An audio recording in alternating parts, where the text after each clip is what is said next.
इसका design Canada में किया है। इसकी जो विंड टेस्टिंग है वो डेनमार्क में हुआ है। കാനഡയിൽ നിന്നും ഡിസൈൻ, ഡെൻമാർക്കിൽ നിന്നും വിൻ ടെസ്റ്റ്, അങ്ങനെ ലോകത്തിലെ ഒട്ടുമിക്ക എല്ലാ രാജ്യങ്ങളിൽ നിന്നും സേഫ്റ്റി മെഷേഴ്സ് ഉറപ്പാക്കിക്കൊണ്ട് 7,000 കോടി രൂപ മുതൽ മുടക്കിൽ BJP സർക്കാർ മഹാരാഷ്ട്രയിൽ പണിത മുംബൈ പൂനെ എക്സ്പ്രസ് ഹൈവേ തകർന്നടിഞ്ഞിരിക്കുകയാണ്. ഇന്നലെ പെയ്ത മഴയിൽ ഒരു ലാൻഡ് സ്ലൈഡിൽ തീരാനുള്ള ക്വാളിറ്റി മാത്രമേ അതിനുണ്ടായിരുന്നുള്ളൂ എന്ന് അവർക്ക് അറിയില്ലായിരുന്നു പോലും. ഇത്രയും പരിസ്ഥിതി ലോലമായ ഒരു പ്രദേശത്ത് ഇതുപോലെ ഒരു സംഭവം പണിതു വെക്കുന്നതിൽ ഒരു പ്രശ്നവുമില്ലാന്നാണ് അവർ കണ്ടുപിടിച്ച എല്ലാ രാജ്യങ്ങളിലെ സേഫ്റ്റി ഉദ്യോഗസ്ഥർ അറിയിച്ചിരിക്കുന്നതെന്നാണ് നമുക്ക് ഇതിൽ നിന്ന് മനസ്സിലാകുന്നത്. ഓർത്തോണം, ഒന്നും രണ്ടുമല്ല, ജനങ്ങളുടെ 7,000 കോടി രൂപയാണ് ഇതിനുവേണ്ടി തുലച്ചിരിക്കുന്നത്.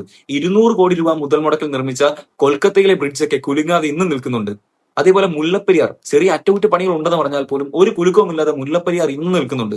ആ സ്ഥാനത്താണ് 7,000 കോടി രൂപ മുടക്കി ഈ ചവർ അവിടെ പണിത് വെച്ചിരിക്കുന്നത്. ജനങ്ങളുടെ ജീവനും സ്വത്തിനും സുരക്ഷ നൽകേണ്ട സർക്കാർ തന്നെ ജനങ്ങളിൽ നിന്ന് കൊള്ളയടിച്ചുകൊണ്ട് ഇതുപോലെയുള്ള ചെറ്റത്തരം കാണിക്കുന്നത് എത്ര മോശമാണെന്ന് ആലോചിച്ച് നോക്കുക. വയനാട്ടിൽ റീസെന്റ് ഒരു ദുരന്തം ഉണ്ടായപ്പോൾ എല്ലാവരും അതിന് ഉത്തരവാദപ്പെട്ടവരെ ക്രോശിക്കാൻ നിൽക്കുന്നുണ്ട്. തീർച്ചയായിട്ടും വേണം, ഒരു തെറ്റ് കണ്ടാൽ അതിൽ ഉൾപ്പെട്ട എല്ലാവരും ശിക്ഷിക്കുക തന്നെ വേണം. എന്നാൽ അതേ ന്യായം ഇതേ കാര്യത്തിലും ഈ BJP സർക്കാരിന്റെ കാര്യത്തിലും ഉണ്ടാവണമെന്നാണ് ഞാൻ പറയുന്നത്. കാരണം 7,000 കോടി രൂപയാണ്, ചെറിയൊരു തുകയൊന്നുമല്ല. നമ്മുടെ നാട്ടിൽ 1,00,000 രൂപയുടെ ബസ് സ്റ്റോപ്പ് പണിയാൻ 5 ലക്ഷവും 10 ലക്ഷവും കാണിക്കുന്ന അതേ ടെക്നിക്ക് തന്നെയാണ് BJP സർക്കാർ അവരുടെ കീശ നിറക്കാനും ഉപയോഗിക്കുന്നത്. കാരണം ഇതൊരു ബിസിനസ്സാണ്, ഇതൊരു പൊളിറ്റിക്കൽ ബിസിനസ്സാണ്.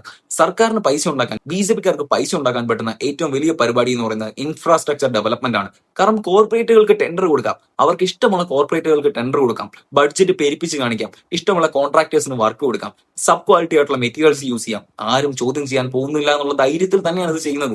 100 കോടി രൂപയുടെ വർക്കിന് 1,000 കോടി ബഡ്ജറ്റ് എടുക്കുക, ഇഷ്ടമുള്ളവർക്ക് വർക്ക് കൊടുക്കുക, അതിൽ നിന്നും കമ്മീഷൻ തട്ടുക, ആവശ്യമുള്ള പൈസ അടിച്ചു മാറ്റുക, ജനങ്ങൾക്ക് ഒരു ക്വാളിറ്റി ഇല്ലാത്ത ചവറ് കൊടുക്കുക. റീസെന്റ് BJP സർക്കാർ പണിതിരിക്കുന്ന ഒട്ടുമിക്ക സംഭവങ്ങളും എടുത്തു നോക്കിയാൽ മതി. നോർത്തില്, അതായത് UP-യിലായിക്കോട്ടെ, ബീഹാറിലായിക്കോട്ടെ, എവിടെ ആയിക്കോട്ടെ, ഇപ്പൊ ഈ മുംബൈയിലെ ഇൻസിഡന്റ് ആയിക്കോട്ടെ, എല്ലാം തന്നെ സബ് ക്വാളിറ്റി തന്നെയാണ്. പലയിടത്തും പലതും തകർന്നിട്ടുണ്ട്. തെർമോകോൾ ഉപയോഗിച്ചുകൊണ്ട് പാലം പണിത, അതായത് പാലത്തിന്റെ കൈവരികളും ഭിത്തികളും തെർമോകോൾ കൊണ്ട് പണിത, മണ്ണിനും സിമന്റിനും പകരം ഇതൊന്നും ഇല്ലാണ്ട് തന്നെ വാർത്ത.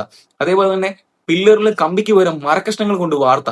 അങ്ങനെയൊക്കെ അഴിമതി കാണിച്ചിട്ടുള്ള BJP സർക്കാരിന്റെ ഏറ്റവും പുതിയ സംഭവമാണിത്. പക്ഷെ 7,000 കോടി എന്ന് പറയുന്നത് ചെറിയൊരു തുകയല്ല. നമ്മളെ ജനങ്ങളുടെ കഷ്ടപ്പെട്ടുണ്ടാക്കിയ ഹാർഡ് ഏൺഡ് മണിയാണ് ഇവർ ഈ കൊണ്ട് നശിപ്പിച്ച് കളഞ്ഞിരിക്കുന്നത്. നശിപ്പിച്ചതോ പോട്ടെ, പക്ഷെ നമ്മളുടെ ജീവനും സ്വത്തിനും സുരക്ഷ വേണം. നമ്മളുടെ കയ്യിൽ നിന്ന് ഇത്രയും പണം പിരിച്ചെടുക്കുമ്പോൾ അതിന് തക്കതായിട്ടുള്ള, പോട്ടെ അതിന്റെ പകുതി 7,000 കോടി ഇല്ലെങ്കിലും ഒരു 1,000 കോടിയുടെ സുരക്ഷയെങ്കിലും നമുക്ക് വേണ്ടേ എന്നുള്ളതാണ് എന്റെ ചോദ്യം. അപ്പൊ ഇതുപോലുള്ള അഴിമതികൾ ഒരു CJP വന്നതുകൊണ്ട് കുറച്ച് ചെറുപ്പക്കാർ മുന്നിട്ടിറങ്ങിയോണ്ടോ മാറുന്നതല്ല. മാറ്റം ആവശ്യമാണ്, അതിനുവേണ്ടി പ്രതികരിക്കുക തന്നെ വേണം. സോ മറ്റൊരു വീഡിയോയിൽ വീണ്ടും കാണാം.